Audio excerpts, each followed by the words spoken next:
YouTube shorts algorithm ঠিক কিভাবে কাজ করে, কেন একটা শর্ট হঠাৎ করে অনেক ভিউ পায় কিন্তু কিছু সময় পর তার গ্রাফ একেবারে ফ্ল্যাট হয়ে যায়, আর ঠিক কোন মেট্রিক্সগুলো ঠিক করে যে একটা শর্ট মিলিয়ন্স ভিউ পাবে নাকি একদম ফ্লপ হবে, এবং ফাইনালি কি আপনাকে একই চ্যানেলে শর্টস আর লং ভিডিও দুটোই বানানো উচিত নাকি এটা আপনার চ্যানেলকে নষ্ট করে দেবে। এই সব প্রশ্নের উত্তর এই ভিডিওতে পাওয়া যাবে এবং এটা খুবই ইন্টারেস্টিং হতে চলেছে। তো চলুন শুরু করি। ঠিক 1 বছর আগে কলিন আর স্বামীর একটা ইন্টারভিউ আপলোড করেছিলেন টোডসের ম্যান আর রেনে রিচি। যদি আপনি না জানেন, টোড আর রেনে দুজনেই ইউটিউবের অফিসিয়াল এমপ্লয়ি এবং টোড তো স্পেশালি ইউটিউব স্টোর্সের প্রোডাক্ট লিড, যেটা মানে দাঁড়ায় যে উনি আমাদের শর্টস অ্যালগোরিদম নিয়ে অনেক কিছু বলতে পারবেন। ইন্টারভিউর একটা অংশে তারা বলেছিলেন, আপনি যেই মুহূর্তে একটা শর্ট আপলোড করেন, অ্যালগোরিদম প্রথমে আপনার শর্টসকে একদম র্যান্ডম সিড অডিয়েন্সের কাছে পাঠায়। এই সিড অডিয়েন্স হলো এমন কিছু ভিউয়ার্সের ছোট একটা গ্রুপ যাদের মধ্যে ইউটিউব টেস্ট করতে চায় আপনার ভিডিওটা কেমন পারফর্ম করে, কারণ তখন ইউটিউব আপনার চ্যানেল আর কন্টেন্ট সম্পর্কে খুব একটা জানে না। এখানে র্যান্ডম শব্দটা খুব গুরুত্বপূর্ণ, কারণ সেই সিড অডিয়েন্স আপনার টার্গেট অডিয়েন্স নাও হতে পারে। ইউটিউব একদম র্যান্ডমলি কিছু ভিউয়ারকে বেছে নেয় টেস্ট করার জন্য।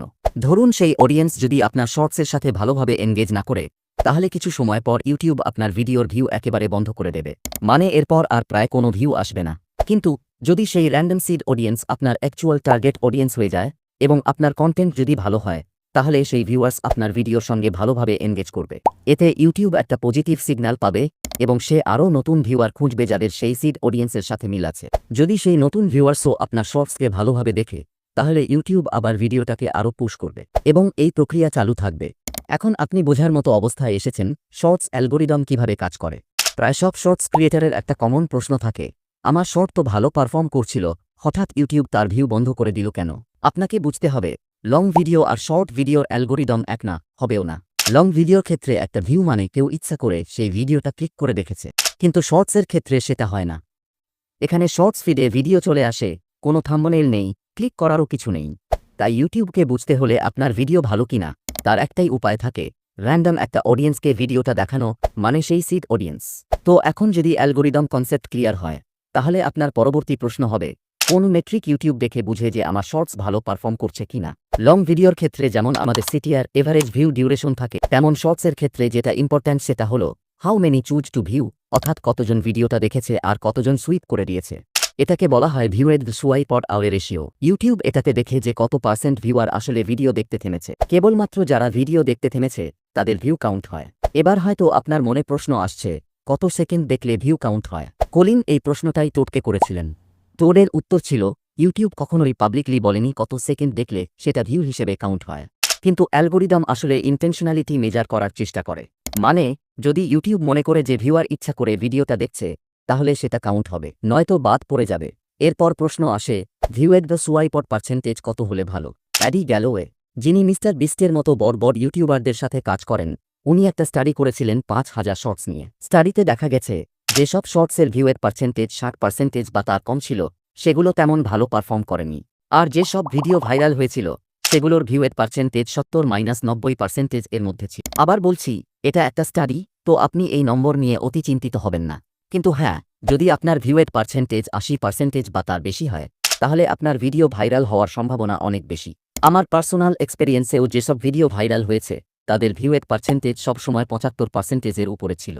আমি জানি বেশিরভাগ ক্রিয়েটার যারা এই ভিডিও দেখছেন, তাদের ভিউয়ের সুয়াইপট রেশিও ভালো না। তাই এখন বোঝা দরকার এই পার্সেন্টেজ কিভাবে ইমপ্রুভ করবেন। লং ভিডিওর ক্ষেত্রে যেমন আমাদের সিটিআর গুরুত্বপূর্ণ, ঠিক তেমনই শর্টসের ক্ষেত্রে সিটিআরের ইকুইভ্যালেন্ট হল how many choose to view. যখন আমাদের সিটিআর বাড়াতে হয়, তখন আমরা ভিডিওর শিরোনাম ও থাম্বনেইলে কাজ করি, মানে সেই জিনিস যা দর্শক প্রথমে দেখে। তাহলে যদি আমরা শর্টসের কথা বলি, তাহলে দর্শকরা সবচেয়ে আগে কি দেখে? তোমার ভিডিওর প্রথম 3 সেকেন্ড। তাই এটা বলা ভুল হবে না যে শর্টসের শুরুর এই কয়েক সেকেন্ড মানে তার হুক ঠিক সেই ভূমিকা পালন করে যা লং ভিডিওসের ক্ষেত্রে টাইটেল আর থাম্বনেইল করে। লং ভিডিওতে তো আমাদের কাছে প্রায় 30 সেকেন্ড থাকে দর্শককে হুক করার জন্য, কিন্তু শর্টসে আমাদের হাতে থাকে মাত্র 3 সেকেন্ড। এজন্য এই দুই ফরম্যাটের হুক তৈরির পদ্ধতিও একেবারে আলাদা। তবে এখানে একটা জিনিস বুঝতে হবে, দর্শকের দৃষ্টি আকর্ষণ করতে হলে শুরুতেই একটা কিছু দেখাতে হবে যা কৌতূহল তৈরি করে। যেমন তুমি তোমার শর্টসের শুরুতে বলতে পারো, এক্স স্ক্রোল করা বন্ধ করো। এটা একটা খুবই জনপ্রিয় হুক, যেখানে এক্স হলো তোমার টার্গেট অডিয়েন্স। যেমন আমার চ্যানেলের টার্গেট অডিয়েন্স হলো ইউটিউবার্স, তাহলে আমি যদি কোনো বিষয় নিয়ে শর্টস বানাই, আমি বলতে পারি ইউটিউবার্স ইজ স্ক্রোলিং। এটা দারুণ হুক হিসেবে কাজ করে। আরও একটা লাইন, আমি নিশ্চিত তুমি এবিসি সম্পর্কে জানো না। এখানে এবিসিকে তোমার ভিডিওর বিষয়বস্তুর সাথে রিপ্লেস করে দাও। কিন্তু যদি তুমি সত্যি তোমার শর্টস ভাইরাল করতে চাও, তাহলে শুধু হুক তৈরি করলেই হবে না, তোমার রিটেনশনও ভালো থাকতে হবে। যখন আমরা লং ভিডিওস বানাই, ইউটিউব মূলত ওয়াচ টাইমের দিকে ফোকাস করে, কারণ ইউটিউব চায় দর্শক যেন বেশিক্ষণ প্ল্যাটফর্মে থাকে। যেমন যদি একটা ভিডিও 1 ঘন্টার হয় আর কেউ সেটি 15 মিনিট দেখে, তাহলে রিটেনশন খারাপ হলেও ইউটিউব ওই ভিডিওটা প্রমোট করে, কারণ ভিডিওটা 15 মিনিট ধরে মানুষকে প্ল্যাটফর্মে রেখেছে। কিন্তু শর্টসের ক্ষেত্রে এটা একদম আলাদা। এখানে ইউটিউব এভিডি অর্থাৎ এভারেজ ভিউ ডিউরেশন না দেখে অডিয়েন্স রিটেনশন দেখে। যদি রিটেনশন মাত্র 25% হয়, তাহলে ভিডিও পারফর্ম করবে না। শ্রেষ্ঠ শর্টসগুলোর রিটেনশন হয় 90% থেকে 100% এর কাছাকাছি, কিংবা তারও বেশি, যদি দর্শক ভিডিওটা বারবার দেখে। তবে এটাও ঠিক যে এভিডি একেবারেই গুরুত্বহীন নয়। প্যাডি গ্যালোওয়ে স্টাডি অনুযায়ী যেসব শর্টসের এভিডি বেশি ছিল, তারা বেশি ভালো পারফর্ম করেছে। তাই যদি তুমি ভাবো 5 সেকেন্ডের ভিডিও বানিয়ে 100% রিটেনশন নিয়ে ভাইরাল হবে, সেটা ঠিক না। এখন তোমার মনে প্রশ্ন আসতে পারে, শর্টসের বেস্ট লেন্থ কি হওয়া উচিত? এর উত্তর ইউটিউবের এমপ্লয়িরাও দিয়েছেন।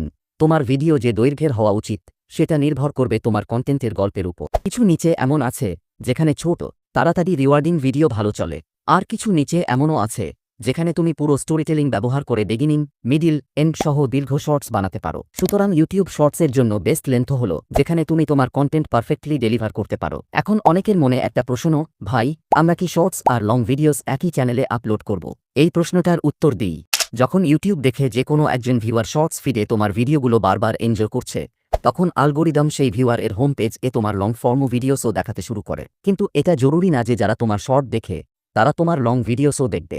সত্যি বলতে বেশিরভাগ ক্ষেত্রে তারা দেখেই না, কারণ শর্ট ভিউয়ার্সের অ্যাটেনশন স্পান ছোট হয়, আর লং ভিডিওতে সেই কুইক ডোপামিন হিট তারা পায় না, যাতে তারা অভ্যস্ত। কারণ যখন এই শর্ট দর্শকরা আপনার লং ভিডিওতে ক্লিক করে না, তখন তাদের সিটিআর নেগেটিভলি প্রভাবিত হয়।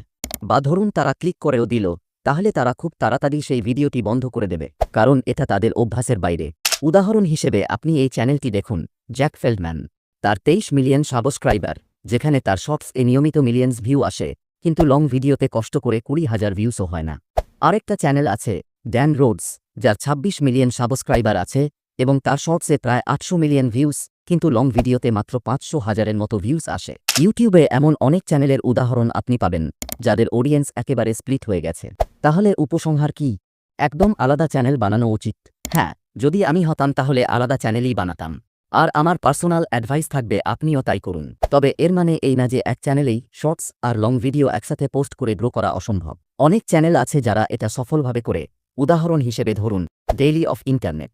এই চ্যানেলে লং ভিডিও আর শর্টস দুটোতেই নিয়মিত মিলিয়ন্স ভিউস আসে। এর পেছনে কারণটা খুব সহজ, এদের শর্টস আর লং ভিডিও দুইটাই দেখে একই অনুভূতি হয়। আসলে এদের লং ভিডিও একরকম শর্টসের কম্পিলেশন এর মতোই, মানে এটা যেন শর্টসের একটু বড় ভার্সন। সবচেয়ে গুরুত্বপূর্ণ কথা, এদের লং ভিডিওর দৈর্ঘ্য খুব বেশি নয়, তাই যারা ইনস্ট্যান্ট ডোপামিনের জন্য শর্টস দেখে, তারাও এই লং ভিডিওতে ক্লিক করে। আর যদি আপনি শর্টস আপলোড করেন এবং লং ভিডিও করতে চান, তাহলে এই জিনিসগুলো খেয়াল রাখবেন। নম্বর 1, আপনার শর্টস আর লং ভিডিওর টোন, স্টাইল এবং এনার্জি একরকম রাখুন। নম্বর 2, লং ভিডিও এমনভাবে বানান যেন সেটা শর্টসের এক্সটেন্ডেড ভার্সন মনে হয়। নম্বর 3, এটা সবার জন্য সম্ভব না, কিন্তু যদি পারেন, তাহলে লং ভিডিওর দৈর্ঘ্য ছোট রাখুন যাতে শর্টস ভিউয়ারদের ক্লিক করার চান্স বাড়ে। অলরাইট, আজ আমরা জানলাম শর্ট অ্যালগরিদম আসলে কিভাবে কাজ করে এবং কোন বেসিসে একটা শর্টস ভাইরাল হয়। এখন আপনি যদি জানতে চান কিভাবে স্টেপ বাই স্টেপ একটা ভাইরাল শর্টস বানানো যায়, তাহলে কমেন্ট করে জানাবেন। পার্ট 2 আমি খুব শীঘ্রই সেই ভিডিওটিও বানিয়ে ফেলব। আর হ্যাঁ, ভিডিওটি ভালো লাগলে অবশ্যই লাইক এবং সাবস্ক্রাইব করে পাশে থাকবেন যাতে পরবর্তী ভিডিও মিস না হয়।